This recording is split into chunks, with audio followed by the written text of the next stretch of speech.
Salut tout le monde, c'est Vivien, j'espère que vous allez bien. On se retrouve aujourd'hui dans cette nouvelle vidéo pour parler de mon Samsung Galaxy A9 Star que j'avais déballé récemment dans une autre vidéo. Mais juste avant, on va passer au petit intro et je vous retrouve tout juste après. C'est parti. Yeah, the man say, Rockstone was my builder, could not find place for sleep. But them empty, we have to find food for eat. Every day we have a place for Voilà les amis, donc on se retrouve pour parler un peu de notre téléphone Galaxy A9 Star. Alors le téléphone est sorti en juin dernier, en juin 2018. Et il est disponible que en Asie. Vous ne pourrez pas le trouver en Europe, sauf si vous le commandez sur AliExpress pour 350 €. Vous payez DHL, vous payez des droits de douane et vous l'avez, ou soit vous le faites livrer gratuitement et vous faites voler votre téléphone et vous n'avez rien du tout. Voilà. Au niveau de l'écran, c'est un écran Super AMOLED de 6,3 pouces.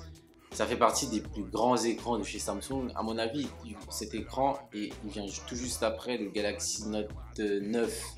Ouais, qui est un tout petit peu plus grand, mais celui-là il fait très bien l'affaire, hein. L'écran est de 6,3 pouces, c'est juste énorme. Au niveau de la mémoire, il faut savoir que c'est un 64 Go. Je peux monter à plus de 500 Go si je rajoute une carte SIM, une carte mémoire pardon, et elle prend une double carte SIM le téléphone. J'ai pu mettre deux cartes SIM dedans, les deux fonctionnent super bien et on peut choisir sur lequel on veut utiliser les données mobiles, etc. Quand on veut envoyer des messages, on peut choisir la puce qu'on veut pour envoyer des messages. En fait, c'est très pratique, franchement. Voilà. J'ai aussi une caméra frontale qui fait reconnaissance faciale. Ce téléphone, il permet de reconnaître le visage et de déverrouiller le téléphone. Donc, cette caméra avant fait 24 mégapixels aussi. Et ça permet de faire des super selfies, ça permet de faire des selfies avec l'arrière flou. Voilà. J'ai aussi une double caméra arrière, une de 16 mégapixels et l'autre de 24 mégapixels. Le tout peut filmer en 4K, en Ultra HD. Et je peux très bien aussi filmer en 1080p, etc. En 30 images par seconde, pas plus. Je sais pas pourquoi Samsung n'a mis que 30 images par seconde. J'ai aussi Samsung Experience dans le téléphone avec Android, et je crois qu'il y a Android Hero dedans et tout, ça permet de faire pas mal de trucs, etc. Voilà, ce téléphone est aussi compatible 4G. Et au niveau de l'autonomie, j'ai utilisé le téléphone pendant 11h30 en utilisation forcée avec les deux puces dedans. J'ai pu tenir 11h30 d'utilisation, voilà, entre des mises en veille, etc. Et l'heure qui s'affiche en permanence sur l'écran avec Always on Display. J'ai pu tenir 11h30 d'utilisation. C'est juste énorme. Avec l'iPhone, avec mes iPhones, je tenais à peine 7h, 6h, 8h au pire des cas. Mais il fallait que je recharge mon téléphone quand je rentre chez moi. Avec ce téléphone, quand je rentre chez moi, j'ai encore de la batterie, quoi. Il me reste des fois 40% alors que j'utilise le téléphone normalement. Et dans le maximum des cas, on peut monter jusqu'à 4 jours en utilisation minimale. C'est-à-dire on n'utilise que les SMS, les appels et un peu d'internet. On peut utiliser le téléphone comme ça pendant 4 jours. C'est juste énorme. Au-delà de ça, en fait, j'ai pu tester ce téléphone et le comparer un peu avec un iPhone 8 Plus. Et au niveau de l'appareil photo, franchement, j'étais choqué, hein.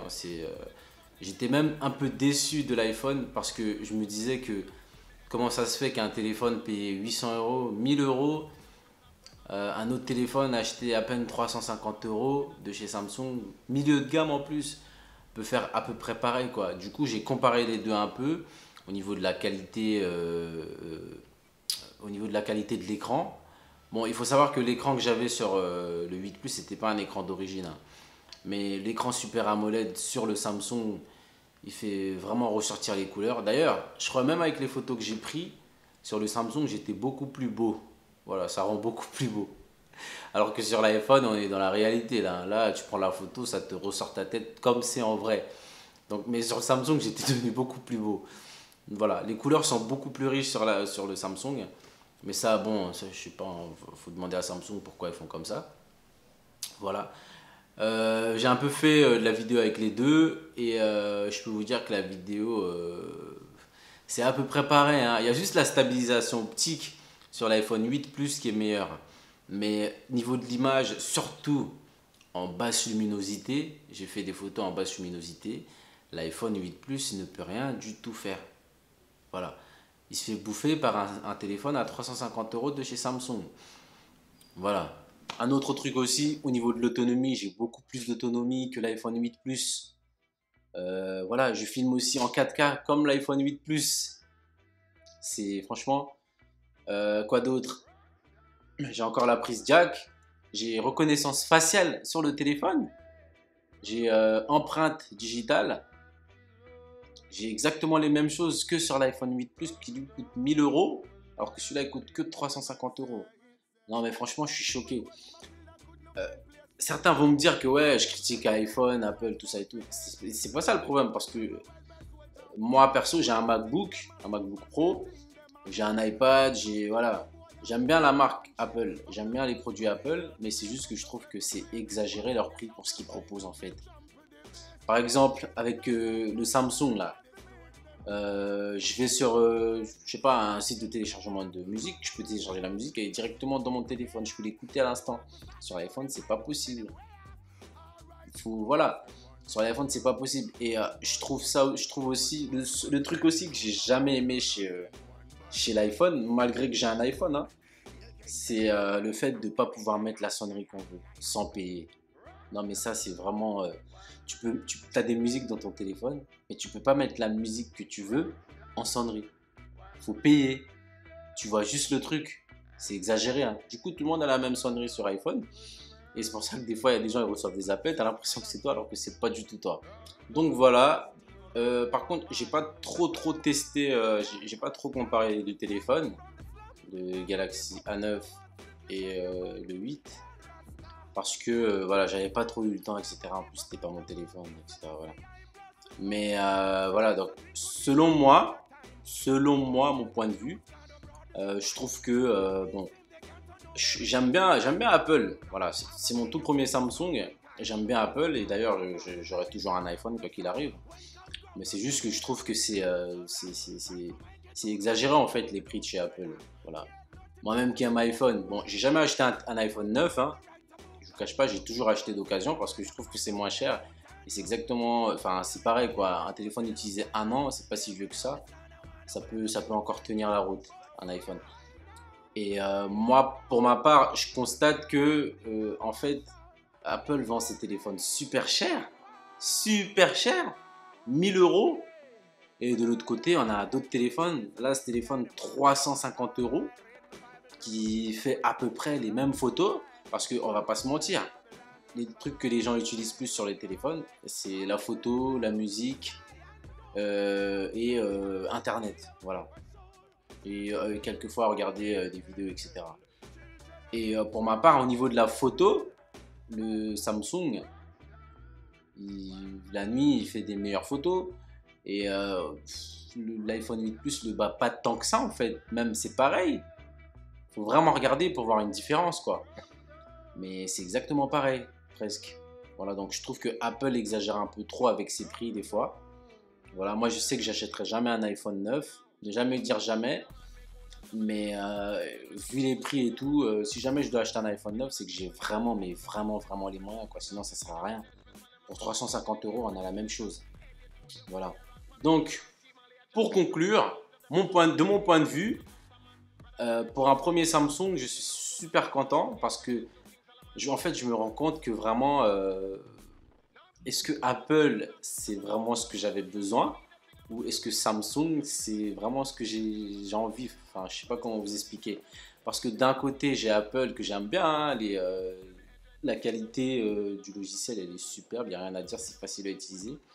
Et de l'autre côté, Samsung avec Android qui propose beaucoup plus de liberté et beaucoup plus de facilité sur certaines choses. Par exemple, télécharger sa musique, etc. Partager des fichiers. Enfin, voilà. Donc, pour conclure, les points positifs de ce téléphone par rapport à un iPhone 8 Plus, ce téléphone, il fait exactement les mêmes photos, presque. En basse luminosité, il est meilleur. Il filme aussi en 4K. Il y a la reconnaissance faciale. Il y a aussi, comment on appelle, il y a plus de mégapixels sur les capteurs. Mais bon, est-ce que ça joue vraiment? Ça, je ne sais pas.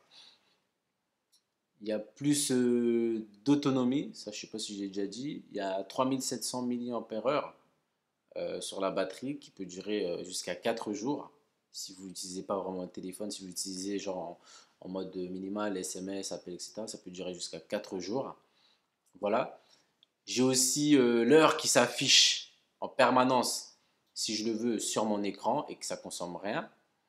Je peux personnaliser mon téléphone et mettre des thèmes, ce qui n'est pas possible avec l'iPhone 8 Plus. Je peux faire quoi? J'ai ma caméra selfie qui fait des flous, qui fait flouter l'arrière, qui fait des flous arrière-plan. Ça, c'est pas possible sur l'iPhone 8 Plus. Par contre, les seuls trucs que l'iPhone Plus a de plus que ce téléphone, si ce n'est son prix beaucoup plus cher. D'ailleurs, le Samsung il est à 350 €. Donc pour 350 €, vous avez tout ce que je vous ai dit là. Et de l'autre côté, pour 800 €, vous avez exactement la même chose, mais un tout petit peu mieux pour 1000 €. Wesh. Pour 1000 €, vous avez comment on appelle ça, waterproof, parce que ça résiste à l'eau, l'iPhone 8 Plus, et recharge par induction. C'est les deux nouveaux trucs que Apple a mis sur ses iPhones. Voilà. Mais quand je regarde bien, le Samsung Galaxy A9, il vaut largement un iPhone 7. Pour ma part, hein, c'est un téléphone milieu de gamme. Il vaut largement un iPhone 7. Il est juste derrière l'iPhone 8 Plus. Tu as plus de mémoire, tu peux mettre 2 cartes SIM. Tu as plus de gigas de RAM, tu peux augmenter ta mémoire jusqu'à 500 gigas, tu fais exactement les mêmes photos, ta reconnaissance faciale, empreinte digitale, tu as tout ça pour le 350 €.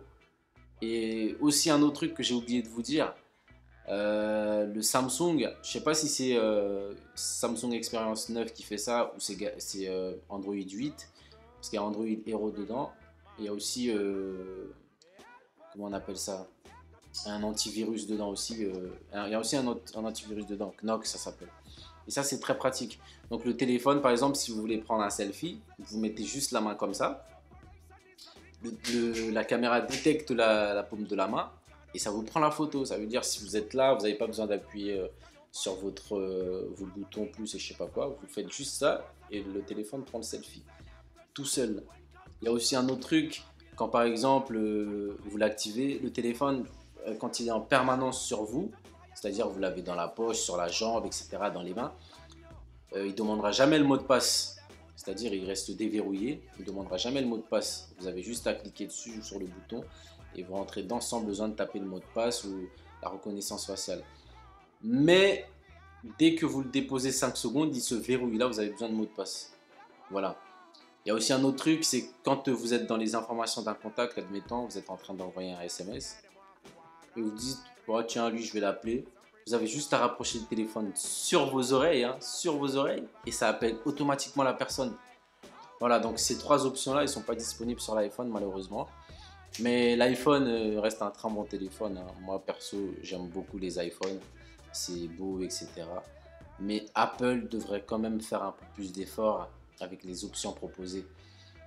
Voilà, donc sur ce, j'espère que la vidéo vous aura un peu donné une idée de ce que vous avez vraiment besoin en termes de téléphone. Si vous avez vraiment besoin d'un iPhone pour impressionner les gens, ou si vous avez vraiment besoin d'un téléphone qui vous permette de faire un peu plus de trucs, mais qui est largement moins cher, et qui vous permet aussi de prendre des photos, mais exactement pareil pour 350 €.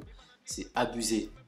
Voilà, donc c'était tout ce que je voulais dire sur le Galaxy A9 que je viens d'acheter.